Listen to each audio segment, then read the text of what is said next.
Hello, and welcome to You Would Think, a podcast devoted to confronting our own thoughts and feelings so we can learn to face reality as it is instead of continuing to be disappointed in how we wish it was. My name is Josh Simkoski, and I'll be your host for this journey of self-reflection and radical acceptance. I'm a simple guy that loves to help people transform their lives through a Christ-centered biblical recovery process. If you haven't checked out episode 1, please do so. Speaking of the first episode, we've received several bits of feedback and comments, which have been super helpful, and I'm most appreciative of them, so keep them coming. The only way this community grows is if you engage with us. If you have any questions or concern, leave a comment. And of course, word of mouth has always been the best form of advertising, so please tell your friends and family and feel free to share and check us out. This podcast will always be a work in progress that is going to get better and better as time goes on. Currently, we are on Spotify and Apple Podcasts with YouTube and other services in the works, as well as video coming soon. Okay, so now that housekeeping is done, let's talk about today's episode. On today's episode, we are going to look at how the concept of radical acceptance can help us keep us from sabotaging our own lives.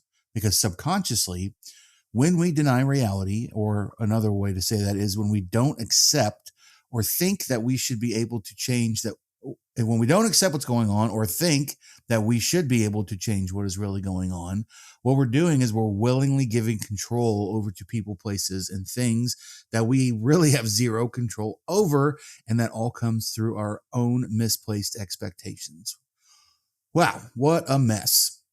And you may say ouch or amen, but the point is, have you ever taken the time to stop and evaluate what you've been rejecting or conversely allowing and consequently approving versus accepting, confronting, acknowledging, or in a healthy way, avoiding?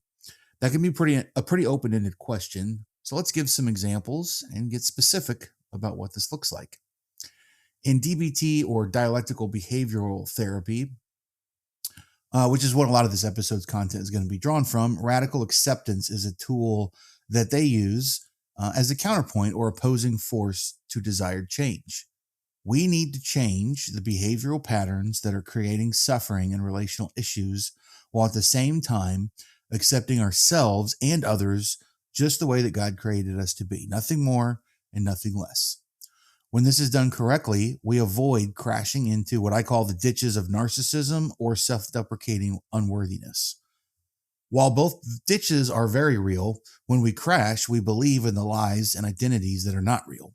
Hence, the need to have tools that help us take responsibility to confront the very real possibility of crashing. I do want to take just a moment here to clarify that I am not a therapist, I'm not a counselor, I'm not a doctor. So please don't take anything that I say on this podcast as medical advice or diagnostic expertise. I really encourage people to go find therapy and go find professional medical attention if they have things that they're struggling with. I'm just simply a fellow beggar that found where the bread is, if that metaphor works for you. So while I may be not formally educated, I have been devoted for quite a while now to learning as many scriptural and 12-step principles, as well as therapeutic tools, as I can to help all of us stay on the narrow track towards reality, in between those ditches, so to speak. With that being said, before we look into what a radical acceptance is, let's talk about what radical acceptance is not. Radical acceptance is not approval. Radical acceptance is not agreement. It is not passivity, resignation, or forgetting. Fighting against and denying reality by doing any of those things can be exhausting, frustrating, and ultimately disappointing.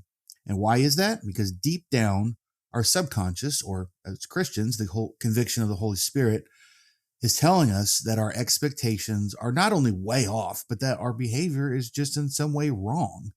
And what these things do is delay and compound the eventual consequences of reality. In other words, we aren't seeing reality clearly because it's nearly impossible to accept reality when those pesky misplaced expectations are filling our minds. So what is radical acceptance? What does it look like? Radical acceptance requires me to be able to articulate my expectations while evaluating what's actually happening in this moment. Because here's the hardest part about this. In order to accept reality, I must look at the details. I must identify what role I had that led to this moment and that I'm having trouble accepting. Then I have to take responsibility for what I can control and do something with all that information. So, using the examples of what radical acceptance is not, let's look at what it is. If radical acceptance is not approval, which inadvertently says this is good, radical acceptance says this is real. So approval says this is good, acceptance says this is real. I don't have to approve of something simply to acknowledge that it's real. If radical acceptance is not an agreement, which says I support this, radical acceptance says I'm separate from this. I don't have to support something or agree with something. I can just simply acknowledge that it is there and that I can be separate from it. Radical acceptance is not passivity, which simply says I comply. Radical acceptance does say that I'm going to avoid this.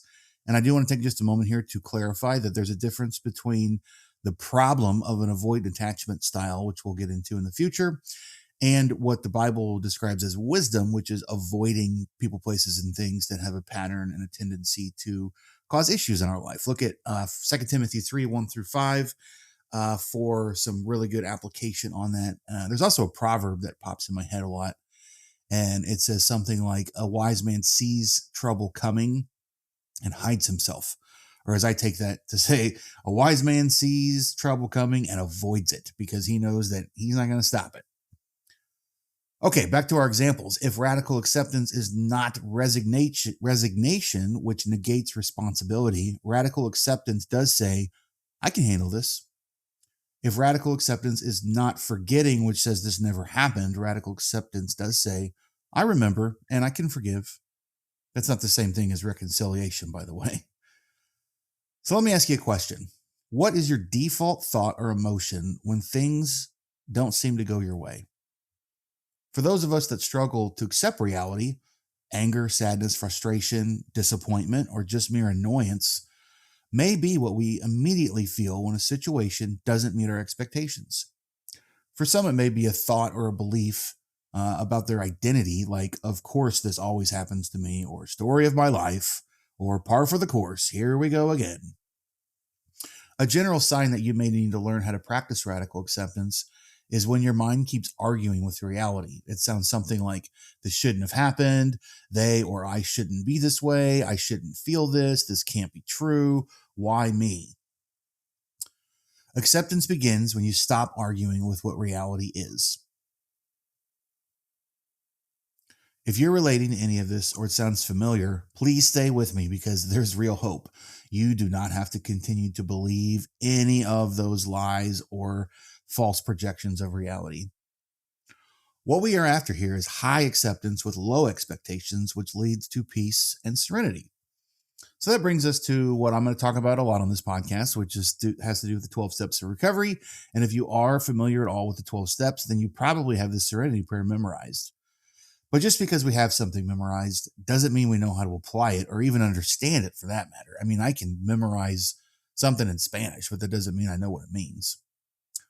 The serenity prayer starts with the very first sentence is, God, grant me the serenity to accept the things I cannot change.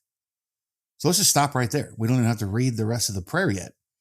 If we are actually using this prayer and believed in the power of it to change the way we think and consequently feel, what do you think would happen?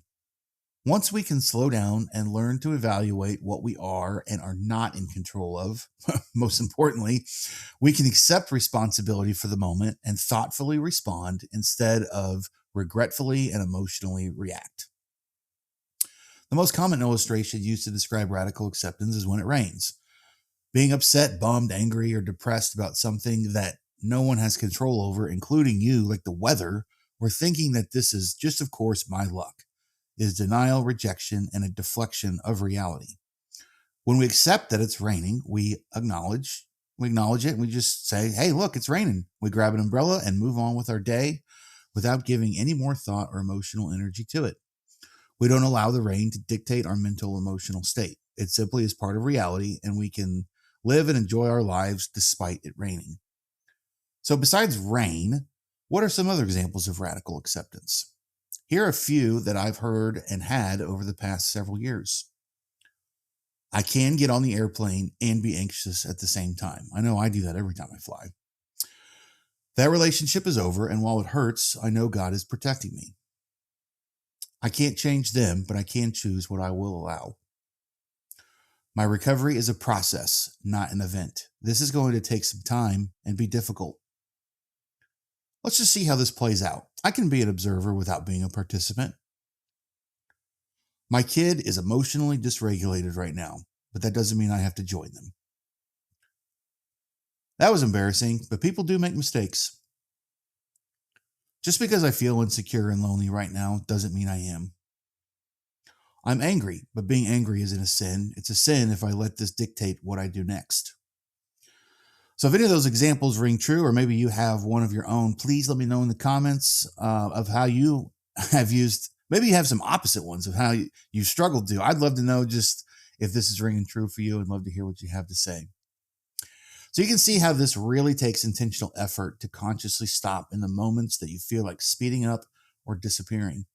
Is it difficult? Yes, at times, especially at the beginning, but is it possible? Absolutely. And it actually gets pretty fun the more you do it. Radical acceptance is actually a gift, not just a tool. You see, the more consciously you accept, like on Christmas morning, you accept a gift, you accept the things you cannot change, the more you're able to change the things that you can and be present in the moment for yourself and those you love. So I hope this has been helpful and inspire someone to start accepting reality as it is instead of continuing to be exhausted from fighting against how they wish it was. If you've enjoyed this content and want to hear more, please like, subscribe, comment, and click on all the stuff that you guys know how to do with podcasts. It's most appreciated and lets me know that what we're doing is working and helping. New episodes drop every Saturday, so until next week, always remember that just because you have a thought or feeling doesn't make it true. God bless.